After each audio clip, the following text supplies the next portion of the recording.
সবাইকে নমস্কার জানিয়ে বলছি, প্লিজ দয়া করে কেউ কাউন্টিং এজেন্টরা এবং প্রার্থী ক্যান্ডিডেটরা তারা ভোটিং এলাকা ছেড়ে আসবেন না। স্ট্রং রুমে যেখানে কাউন্টিং হচ্ছে, মানে সেন্টারে, সেখান ছেড়ে কেউ আসবেন না। এটা বিজেপির প্ল্যান। প্রথম 2-3 রাউন্ডে আমি কালকে থেকেই বলছি যে ওদেরগুলো আগে দেখাবে, আমাদেরগুলো পরে দেখাবে। এবং অনেক জায়গায় 2-3 রাউন্ড কাউন্টিং করার পরে প্রায় 100টা জায়গায় কাউন্টিং বন্ধ করে রেখে দিয়েছে। এবং কল্যাণীতে ধরা পড়েছে 7টা মেশিন, যেখানে কোনো মিল নেই।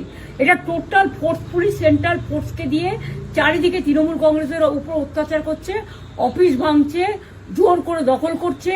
এসআইআর নামে আপনারা দেখেছেন ভোট লুট করেছে যাতে যে সিটগুলো জিততে পারে।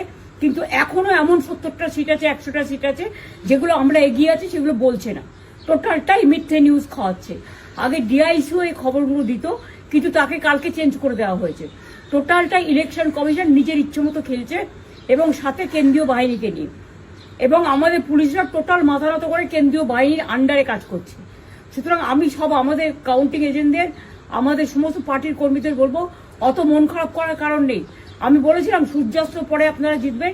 3 রাউন্ড 4 রাউন্ড কাউন্ট হলেও এটা 14 রাউন্ড থেকে 18 রাউন্ড কাউন্ট হয়, তখন আপনারা জিতবেন।